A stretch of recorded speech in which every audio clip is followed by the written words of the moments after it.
명절 잘 보내고 있습니까?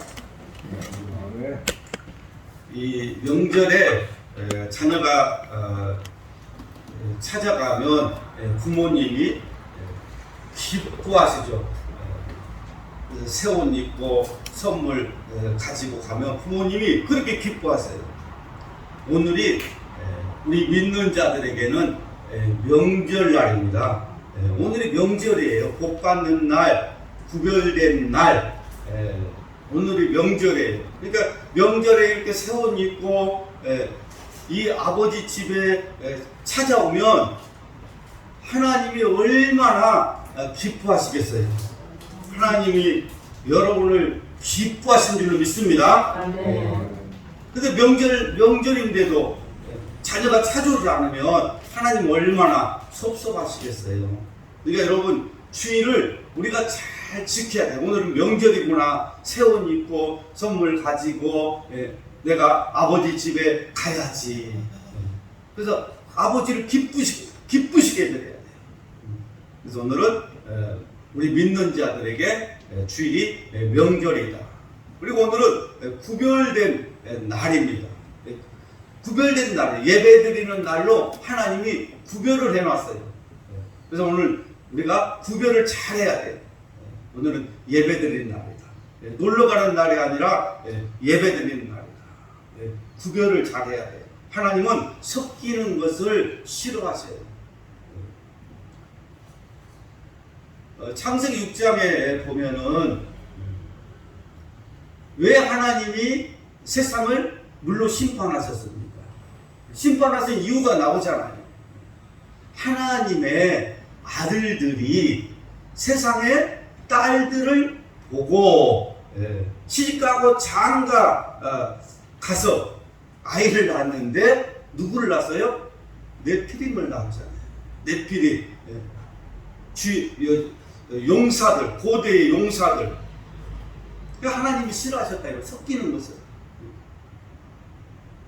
구별돼야 되는데 세상의 사람과 섞이지 말아야 되는데 하나님의 아들들이 세상의 딸들을 보고 좋아했다. 그러니까 여러분 우리는 세상 속에 살지만은 믿음을 지켜라 이 말. 믿음을 지켜라. 우리는 하나님의 아들들이잖아요. 예수 믿는 사람은 하나님의 아들들이에요. 그럼 세상의 딸들이 누구예요? 예수 안 믿는 사람이잖아요. 세상의 딸들은. 그러니까 그들과 우리가 함께 살지만 믿음을 지켜라 이 말이에요. 불신결혼 하지 말라는 거예요. 불신결혼 하지 말아라. 믿는 자와 믿는 사람이 결혼을 해라. 모세가 유명한데 왜 그렇게 모세가 정말 복을 받고 능력을 받고 하나님 앞에 쓰임 받았습니까? 레위인 가족 중에 한 사람이 레위인 여자에게 장가 들어 그랬어요. 그러니까 믿는 자와 믿는 자가 결혼을 해서 임신하여 아들을 낳았는데 심히 아름다웠더라. 하나님 보시기에 좋았더라. 그래서 모세가 위대한 인물이 된 것입니다. 그러니까 오늘 구별된 날이에요. 우리가 구별을 잘해야 돼요. 먹는 것도 구별해야 되고 또 날도 구별해야 돼요. 오늘은 예배드리는 날이구나. 구별을 잘해야 돼요. 오늘은 교회라는 것은 축복의 집입니다. 하나님이 복을 주시는 날이에요. 교회는 축복의 집이다. 하나님이 복 주시는 날이에요. 하나님이 왜 인간을 창조하셨습니까? 복을 주시려고. 복을 주시려고 창조하신 거예요. 하나님이 모든 동식물을 창조하신 후에 생육하고 번성하고 충만하라. 하나님이 복을 주셨어요. 그리고 여섯째 날에 맨 마지막에 사람을 창조했는데 사람을 창조하고 나서 하나님이 특별한 복을 주셨습니다. 모든 동식물들에게는 일반적인 복을 주신 거예요. 근데 사람에게는 특별한 복을 주셨어요. 지배하고 다스리고 정복하라. 정복의 복을 주신 거예요. 여러분 정복하시기 바랍니다. 하나님 우리에게 복 주시려고 우리를 지금 불러주신 거예요. 그래서 교회는 축복의 집이다. 교회는 은혜의 집입니다. 하나님이 우리에게 은혜를 주시려고 우리를 부르신 거예요. 교회는 치료의 집입니다. 병에서 고침을 받습니다. 그래서 하나님 앞에 예배드리면 모든 고난이 끝나는 거예요. 모든 저주가 물러가는 거예요. 예배를 통해서 하나님의 은혜와 능력을 공급받아야 우리가 세상에서 영적인 주도권을 가지고 승리할 수가 있는 것입니다. 그래서 예배를 드리는 사람은 이 영적인 주도권을 가지고 있기 때문에 세상에서 승리할 수밖에 없습니다. 자, 오늘 말씀 보니까 노아가 방주에서 나와서 제일 먼저 한 일이 무엇입니까?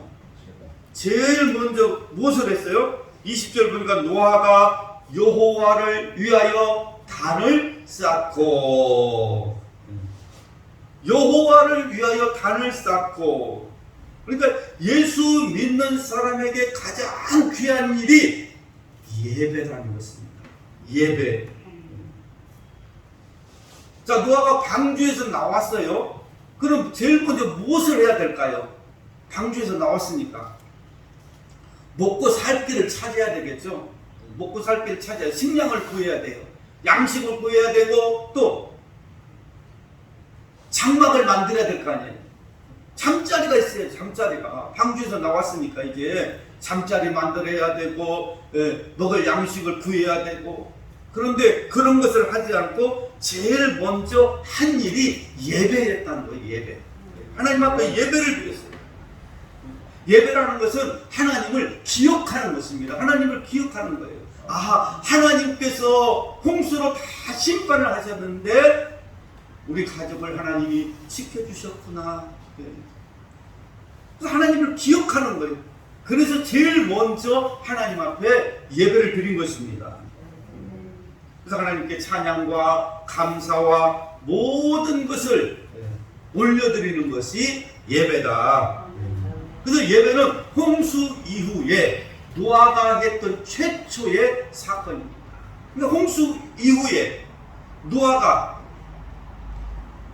제일 먼저 하나님 앞에 예배를 드렸습니다. 그렇다면 노아가 왜 예배를 드렸을까요? 예배는 두 가지가 있어요. 가인의 예배와 아벨의 예배가 있습니다. 하나님께서는 가인의 예배를 받지 않으셨지만 아벨의 예배는 받으셨습니다. 자, 가인은 예배를 드리지 않은 그 후부터 하나님의 이름을 부르지 않았어요. 그러니까 가인은 그 후로부터 여호와의 이름을 부르지 않았어요. 아벨은 계속해서 여호와의 이름을 부르며 예배를 드렸습니다. 여러분, 우리는 하나님의 이름을 부르며 예배를 드리지만 세상 사람들은 하나님의 이름을 부르지 않습니다. 그러니까 예배 드리지 않는 사람은 하나님의 이름을 부르지 않는 거예요. 그래서 우리가 복받는 비결은 하나님을 우리가 있는 곳에, 내가 있는 곳에 모시는 것입니다. 하나님을 내가 모시는 거예요. 내가 있는 곳에. 우리가 감사와 찬양을 하나님께 올려드리면 하나님께서 그 예배를 받으시기 위해서 찾아오시는 것입니다. 하나님이 찾아오시는 거예요. 오늘 하나님이 이곳에 찾아오셨어요. 이곳에 계십니다. 그러니까 하나님이 오셨어요. 빛 대신 하나님이 오셨다는 것은 모든 어둠이 떠났다는 것입니다. 모든 저주가 다 떠났다는 것입니다. 빛이 오면은 어둠은 떠나게 되어 있어요. 빛과 어둠은 공존할 수가 없습니다. 그래서 우리가 찬송을 부르며 예배할 때마다 그 예배를 받으시는 하나님이 그곳에 오시는 것입니다. 노아는 이 비밀을 알았어요. 아, 하나님을 모셔야 우리가 복을 받는구나. 하나님을 모셔야 우리가 사는구나. 이 비밀을 노아가 알았어요. 그래서 방주에서 나오자마자 제일 먼저 예배를 드린 것입니다. 그래서 방주에 나온 노아가 드린 예배를 하나님이 기쁘게 받으셨어요. 21절 보니까 여호와께서 그 향기를 받으시고 그랬어요. 예배를 받으셨다는 것입니다. 기도를 받으셨어요. 그래서 예배 잘 드리면 모든 저주가 물러가는 것입니다. 고난이 끝나는 거예요. 감사함으로 예배드리고 찬송함으로 예배드리고 기쁨으로 예배드리시기 바랍니다. 하나님께서 노아가 예배드릴 때 그 향기를 받으셨다고 말씀하고 있습니다. 솔로몬이 하나님 앞에 예배를 드렸습니다. 솔로몬이 하나님 앞에 예배를 드렸더니 하나님께서 크게 감동을 하셨어요. 그래서 친히 솔로몬을 찾아오셔서 그 기도를 들어주시고 지혜를 주셨습니다. 그러니까 오늘날에도 하나님이 원하시는 것은 예배예요. 하나님이 원하시는 것은 예배다. 수천 년 전이나 지금이나 동일하게 강조되는 주제가 하나 있어요. 그래서 하나님은 예배하는 자를 찾으신다는 것입니다. 수천 년 전에도 예배하는 자를 찾으셨고 오늘날에도 하나님은 예배하는 자를 찾으십니다. 하나님이 예배하는 자를 찾으셔요. 그래서 우리가 예배 드리면 하나님께서 우리에게 복을 주십니다. 자, 우리가 그러면 어떻게 예배를 드려야 될까? 어떻게 예배 드리면 좋겠어요? 예배는 두 가지가 있죠. 예수 그리스도의 이름으로 교회에 모인 회중이 드리는 예배. 우리가 예수 그리스도의 이름으로 교회에 지금 모여서 하나님 앞에 예배 드리잖아요. 이 예배가 있고, 또 우리가 교회 밖에서, 이제 교회 밖에서 삶을 통해서 드리는 예배가 있습니다. 삶으로 드리는 예배. 그러니까 교회 안에서 드리는 예배는 우리 자신의 죽음을 의미합니다. 나 자신을 하나님께서 기뻐하시는 거룩한 산 제물로 드리는 것이 예배예요. 그러니까 죽음을 의미하는 거예요, 예배는. 내 자아가 죽습니다. 내 고집이 죽습니다. 하나님 내 뜻이 죽습니다. 죽는 거예요. 죽는 것이 예배예요. 구약에 짐승이 죽었잖아요. 그러니까 죽는 것이 예배다. 갈라디아서 2장 22절에 보면 예배에 대해서 잘 설명해 주고 있어요.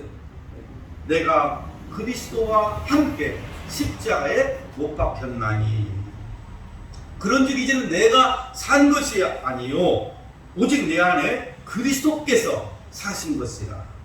이제 내가 육체 가운데 사는 것은 나를 사랑하사 나를 위하여 자기 몸을 버리신 하나님의 아들을 믿는 믿음 안에서 사는 것이라. 그러니까 예배라는 것은 그리스도와 함께 십자가에 못 박힌 것이고 죽는 것입니다. 이게 예배, 죽는 것이 예배예요. 예배 드릴 때만 하나님 내 이 뜻이 다 죽었습니다. 내 고집이 다 죽었습니다. 내 자아가 죽었습니다. 죽는 거예요. 오직 하나님의 뜻만이 내 인생을 주관해 주시기를 원합니다. 이제부터는 하나님의 뜻만이 내 인생을 주관해 주시기를 원합니다. 이게 예배예요. 나는 죽고 이제는 예수 그리스도로 사는 것. 그래서 내 자아와 내 뜻과 내 고집의 죽음을 선포하는 것이 예배다. 구약 성경에 보면 이 번제라는 말이 263번이나 이 번제. 번제는 희생의 의미가 있죠. 네, 번제. 네, 번제는 흠없는 양이나 소를 잡아서 가죽을 벗기고 내장을 다 꺼내서 각을 떠서 이 불에 태워서 하나님 앞에 드리는 것이 번제입니다. 그러니까 이 하나님 앞에 온전히 드린다는 그런 의미가 있어요. 그러니까 하나님이 가장 정말로 기쁘게 받으시는 예배, 가장 귀하게 받으시는 예배는 나의 몸을 드리는 예배입니다. 나의 몸을 드리는 것. 구약에는 짐승을 잡아서 번제로 드렸잖아요. 그러니까 하나님이 가장 기쁜 예배는 나의 몸을 드리는 거예요. 하나님은 나의 몸 전체를 제물로 받기를 원하십니다. 그러니까 그리스도인의 삶이라고 하는 것은 우리의 몸을 하나님이 기뻐하시는 거룩한 산 제물로 드리는 거예요. 근데 대부분 사람들은 마음으로는 하나님을 사랑하고 교회를 사랑합니다. 여러분 다 교회 사랑하잖아요. 하나님 사랑하잖아요. 마음으로 다 사랑해. 그러나 몸으로 사랑하는 사람은 많지 않습니다. 다 마음으로만 사랑해. 우리가 말씀을 들었습니다. 성경을 읽습니다. 그러다가 은혜가 돼요. 그럼 어떻게 해요? 성경책에다가 밑줄을 쫙 치죠. 저도 성경책 은혜가 되면 성경책에다가 다 밑줄 쳐놔요. 자, 밑줄을 치면 뭐하냐 이 말이에요. 삶이 없으면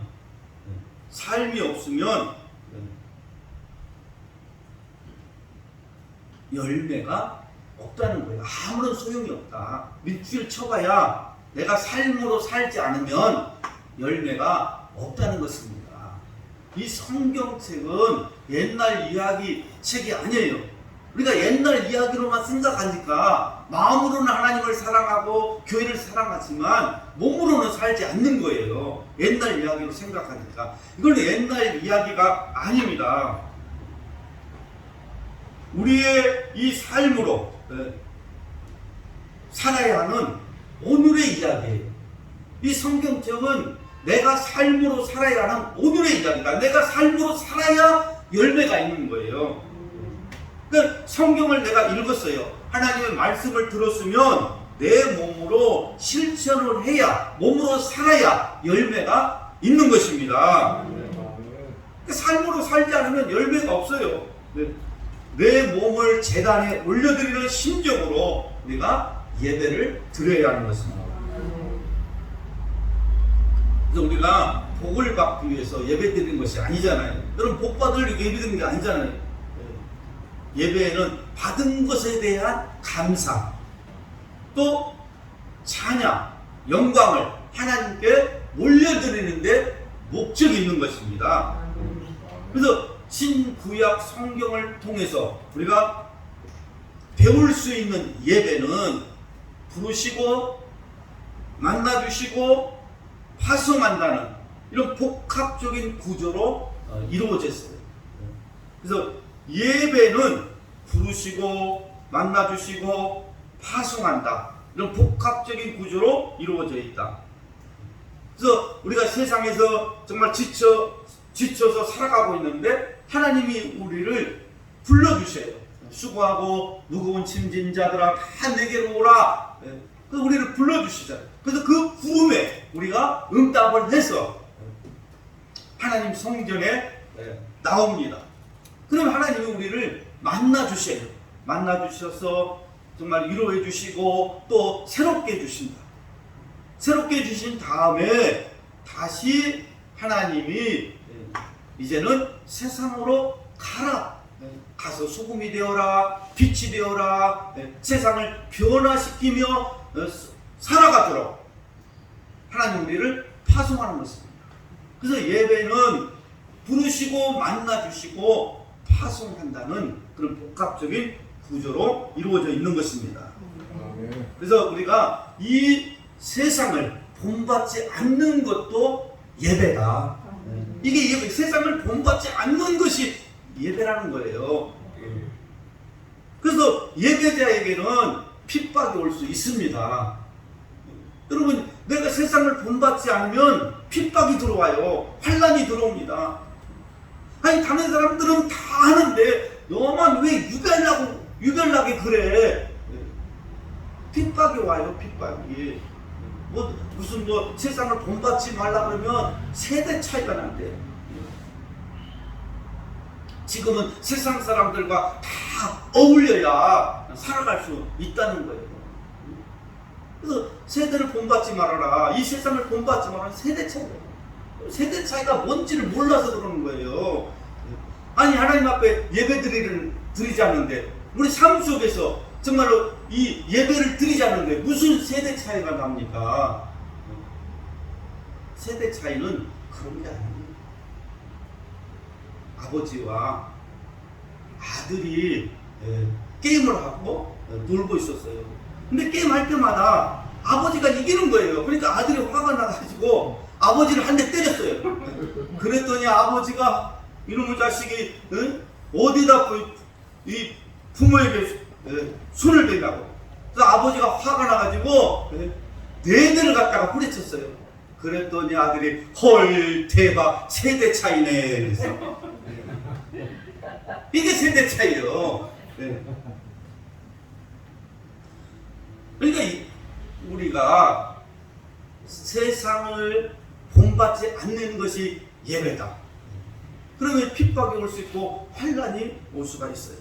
그래서 청교도들은 교회에서 거룩하고 세상에 나가서 멋대로 사는 것은 성도의 삶이 아니다. 이렇게 선포를 했어요.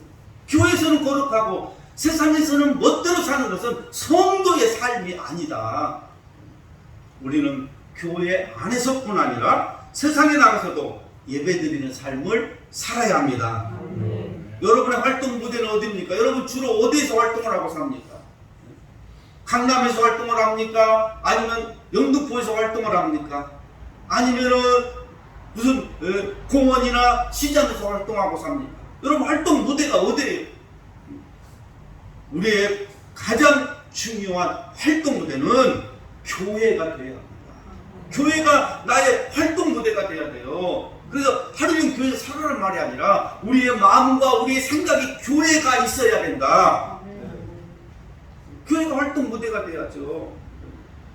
여러분 인생 교회가 중심이 되기를 바랍니다. 교회 중심으로 살아야 돼요. 하나님 말씀 중심으로 우리가 살아가야 하는 것입니다. 과거에는 교회가 인생의 중심이었어요. 그렇죠? 늘 교회 중심으로 늘 살았어. 과거에는 가장이 혼자 벌어서 온 가족이 다 먹고 살았어요. 그러니까 여자 집사님들이 집에 있으니까 시간이 안 가잖아요. 그러니까 아침에도 교회 오고 낮에도 교회 오고 저녁에도 교회 오고 구역 예배들 해야죠. 신방 다녀야죠. 교회 중심으로 교회를 떠나지 않았어요. 교회 수요일 되면 교회 또 청소하러 와야죠. 그런데 이제는 교회가 점점 뒤로 밀려나고 있어요. 예배가 점점 뒤로 물러나고 있어요. 여러분 초대교회 성도들이 정한 시간에 정한 장소에서 예배를 드렸던 것을 기억하시기 바랍니다.